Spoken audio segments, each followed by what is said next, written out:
para alim ulama, para tokoh masyarakat, terutama kepala desa Menten Sungai Dua, Menten, dan kita banggakan juga anggota dewan kita, anggota dewan DPRD Banyu Asin, yakni Bapak Ahmad Jarkasi SIMA. Mudah-mudahan beliau selalu diberikan kesehatan oleh Allah Subhanahu wa taala dan beliau tetap istiqomah beramanah menjalankan tugas-tugasnya. Amin ya rabbal alamin. Dan yang saya hormati juga kepada para ustaz-ustaz di sini atau ustazah yang ada di Menten ini, kemudian baik bapak-bapak, ibu-ibu, mudah-mudahan kita semua mendapatkan rahmat dari Allah Subhanahu wa taala. Amin ya rabbal alamin. Bersyukur kita kepada Allah Subhanahu wa taala bahwa pada siang hari ini kita berkumpul dalam rangka memperingati Maulid Nabi besar Muhammad sebagai rasa cinta kita kepada Nabi kita, sebagai rasa cinta kita kepada Rasulullah Muhammad sallallahu alaihi wasallam. Atas izin Allah lah kita bisa bertemu. Saya berada di sini, Bapak Jarkasi berada di sini, duduk di sini, berkumpul bersama Bapak dan Ibu, itu atas izin Allah Subhanahu wa taala. Betul? La tataharraku dzarratun illa biiznillah. Tidak akan bergerak suatu dzarrah pun, suatu benda terkecil apapun kecuali dengan izin Allah Subhanahu wa ta'ala. Jadi kalau tidak ada izin, belum tentu saya bisa hadir di masjid ini. Masjid apa ini? Al-Huda, Nurul Huda. Maka kita selalu bersyukur kepada Allah, baik dalam keadaan susah, baik dalam keadaan senang, kita harus tetap bersyukur. Jangan dalam keadaan senang baik baru bersyukur. Ya, betul. Susah juga harus tetap bersyukur. Alhamdulillah kita masih diberikan hidup. Alhamdulillah kita masih ada suami. Tetangga sebelah suaminya mati. Alhamdulillah, bersyukur. Jangan giliran kita senang baru bersyukur, kita susah tidak bersyukur, tidak berterima kasih. Baik dalam keadaan senang, baik dalam keadaan susah, kita tetap bersyukur. Karena itulah pemberian dari Allah Subhanahu wa taala, karena itulah takdir dari Allah. Jangan sampai kita mengadu nasib kita kepada orang lain, bukan kepada Allah. Berarti engkau, berarti bapak dan ibu, berarti saudara-saudara tidak menerima akan takdir Allah Subhanahu wa taala. Salawat serta salam semoga tetap terlimpahkan kepada junjungan kita Nabi Agung Muhammad beserta para keluarganya, para sahabatnya, para pengikutnya hingga akhir zaman. Ya Nabi salam alaika, ya Rasul salam alaika, ya Habib salam alaika, salawatullah alaika.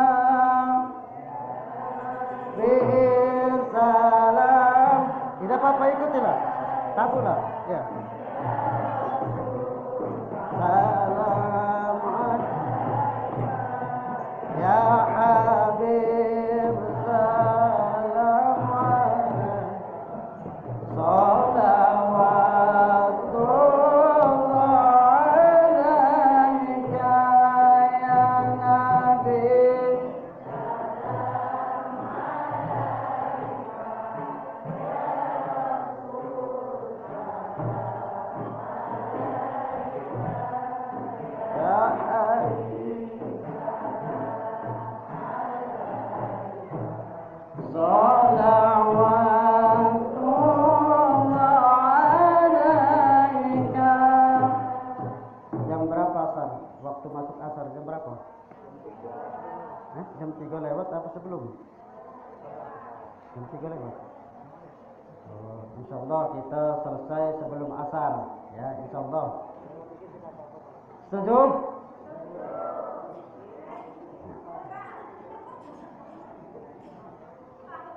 Allah Subhanahu wa ta'ala berfirman, innallaha wa malaikatahu yusholluna 'alan nabi ya ayyuhalladzina amanu shallu 'alaihi wa sallimu taslima. Sesungguhnya Allah dan para malaikatnya bersolawat kepada Nabi.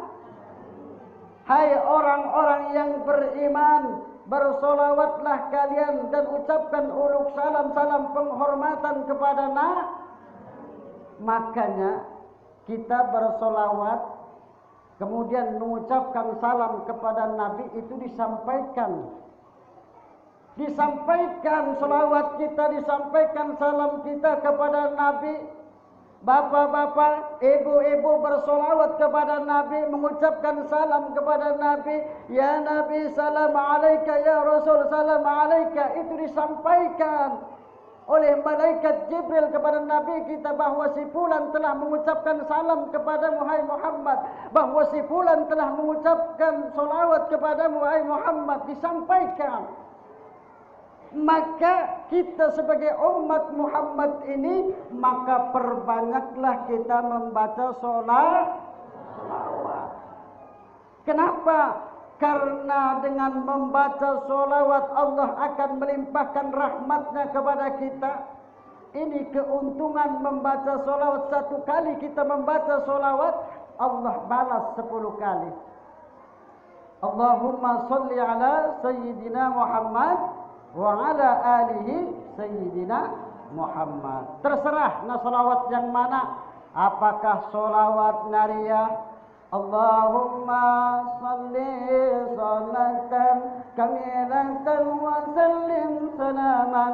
Coba sama-sama. Allahumma salli salatan kamilatan salaman taman ala sayyidina Muhammadin alladhi wa tanfariju murahu wa tuqadda bihi hawaitu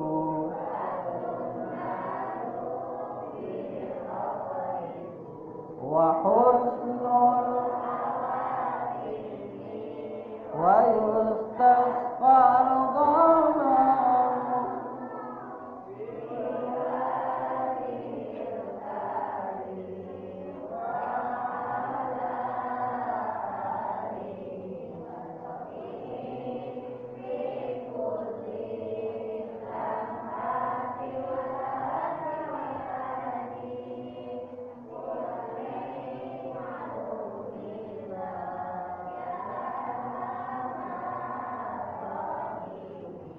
Alhamdulillah. Nah, sudah mendapatkan 10 kebaikan dari Allah Subhanahu wa ta'ala. Dihilangkan kesusahan kita, dihapuskan 10 kesalahan kita oleh Allah Subhanahu wa ta'ala. Diangkat derajat kita 10 kali lipat. Kita membaca solawat 1 kali. Maka kita harus benar-benar membaca solawat ini. Harus benar-benar, apalagi dengan khusyuk. Dengan tidak khusyuk saja tetap kita mendapatkan pahala. Lain halnya dengan amalan-amalan yang lain. Harus disertai dengan khusyuk. Kalau solawat khusyuk atau tidak khusyuk, tetap mendapatkan pahala. Kalau membaca Al-Quran kita tidak boleh main-main. Tidak boleh kita Bismillahirrahmanirrahim Alhamdulillahirabbil alamin. Apa yuk? Di sana itu ada apa? Bisa masih dengan ngobrol. Tidak boleh. Tapi bacaan salawat dengan santai kita masih dengan gimbringan dengan ini masih dibolehkan. Dengan khusyuk dengan tidak khusyuk tetap mendapatkan pahala. Ini kelebihan kita membaca salawat. Kalau kita baca Quran kita harus khusyuk, harus tartil, jangan sambil ngobrol, apalagi sambil merokok. Iya. Baca Quran sambil merokok kurang ajar. Ya. Kalau baca sholawat kita sambil merokok tidak jadi masalah. Misalkan walaupun sebetulnya itu tidak bagus. Kita mendengarkan sholawat misalkan, ya, mendengarkan sholawat. Ada orang yang membaca sholawat kemudian kita sambil santai masih dibolehkan. Tapi jangan baca Quran, jangan macam-macam. Tapi kalau kita pengen dihadiri, ya, dihadiri oleh ruh Rasulullah sallallahu alaihi wasallam, maka dengan adab. Makanya kalau kita sedang marhaba misalkan sedang membaca sholawat, maka kita harus khusyuk biar kita mendapatkan syafaat. Tinggalkan hal-hal yang lain. Maka kita dengan tegak itu berarti kita menghormati bahwa ruh Rasulullah itu datang. Ya, ingat. Kita dalam manaqib Syekh Abdul Qadir saja itu anggapan mereka bahwa ruh Syekh Abdul Qadir itu hadir. Ya, dalam manaqib Syekh Abdul Qadir itu. Mereka orang-orang thariqah itu menganggap bahwa ruh Syekh Abdul Qadir Jailani itu hadir dalam lingkungan mereka yang sedang membaca manaqib. Apalagi kita sedang memperingati Maulid, sedang kita memperingati Nabi kita Muhammad. Siapa lagi tuntunan kita, siapa lagi pedoman kita, siapa lagi idola kita? Boleh kita mengidolakan seseorang, boleh. Tapi jangan sampai kita melupakan Nabi kita Muhammad sallallahu alaihi wasallam. Karena beliau apa kata Allah? Laqad kana lakum fi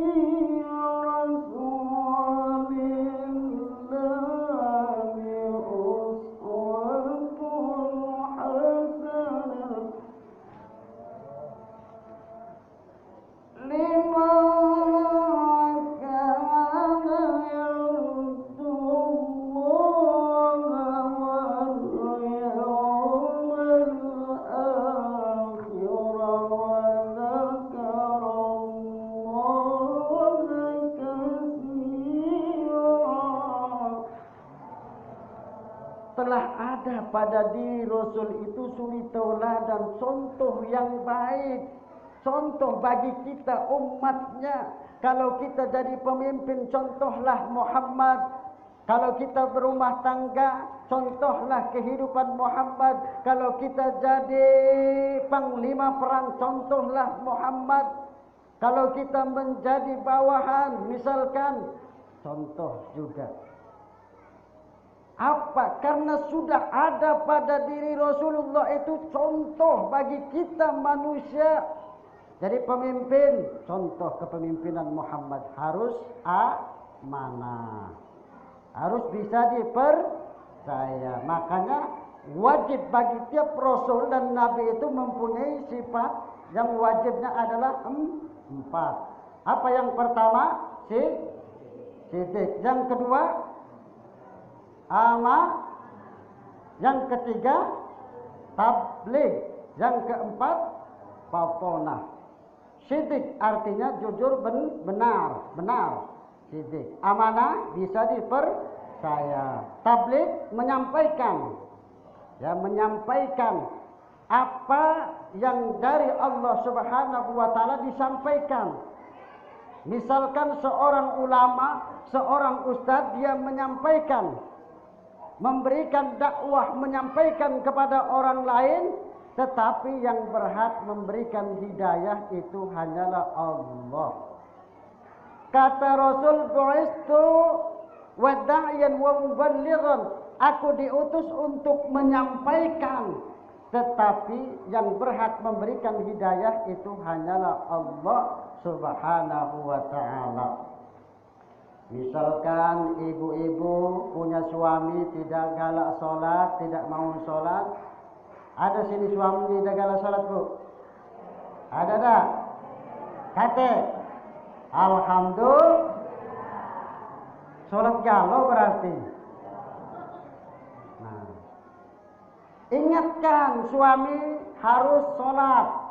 Dia pemimpin dalam keluarga kita. Ingatkan ibu-ibu, ya, suruh pergi ke masjid atau ke musola, ya, agar suami begitupun ibu-ibu, ya, kalau suaminya memerintahkan untuk melakukan sholat, agar sholat harus taat. Ada di sini ibu-ibu yang galak melawan dengan laki, ada tak? Kate sini, ada di sana. Aduh, kate. Ibu-ibu ini sebetulnya kalau pengen masuk surga itu mudah. Lakukan 4 hal. Yang pertama apa? Sholat 5 waktu. Ini giliran disuruh sholat, banyak alasan. Repot lah ngurusi anak lah, repot lah ada kerjaan di kebun lah. Sholat 5 waktu. Kemudian yang kedua, puasa di bulan Ramadan. Kemudian yang ketiga, menjaga kehormatannya. Dan yang terakhir, taat kepada suami. Kata Rasul, silahkan masuk surga dari pintu yang manapun. Itu lakukan 4 hal ini sebetulnya mudah bagi ibu-ibu, namun berat. Apalagi galak suami tidak ada uang, ya. Suami ada uang suami tidak ada uang, suami ada di sini. Oke, alhamdulillah ada di sana. Jangan cerita bu. Sayangi suamimu, cintai suamimu dengan setulus hatimu. Ya. Jangan giliran suami banyak uang, kemudian suami disayang. Tetapi kalau suami sedang buntu, kata duit, suami disuruh pergi-pergi. Sudah pergilah, tidur biar tidak galak lagi. Ada tak? Alhamdulillah. Nah, jangan galaknya. Kayak beginian lakinya. Ya. Jadi ada duit, tidak ada duit, ibu harus tetap menjalankan ketaatan kepada suami. Jangan sampai suami mendongkol, jangan sampai suami marah. Kenapa? Kalau suami marah, itu ibu-ibu berjalan di luar rumah, dilaknat oleh Allah dan marah malaikatnya. Nah, pengen dilaknat Allah dan malaikatnya? Jangan. Makanya carilah ridho sang suami. Pengajian tiap minggu, pengajian tiap hari. Namun dengan laki apa? Galak melawan. Apa dia pengajian manfaatnya? Kalau masih galak melawan dengan laki. Kita hidup di dunia ini kan agar selamat. Agar selamat di dunia maupun di akhirat. Maka jalankan perintah Allah. Kalau kita seorang istri, hendaklah kita taat kepada Allah dan Rasulnya, taat kepada suami kita. Jangan sampai kita menjadi orang yang durhaka dengan suami, istri yang durhaka dengan suami. Ya. Pengajian, pergi kemana-mana, ke dusun ini, ke dusun itu, tapi tidak galak ngurusi laki. Giliran laki nak makan, buat sendiri. Giliran laki nak ngopi, buat sendiri. Ada tak di sini? Ada baik.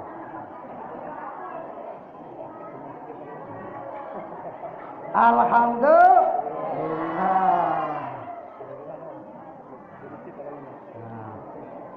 Kate di sini, habis sana. Ya, iya di masjid ini.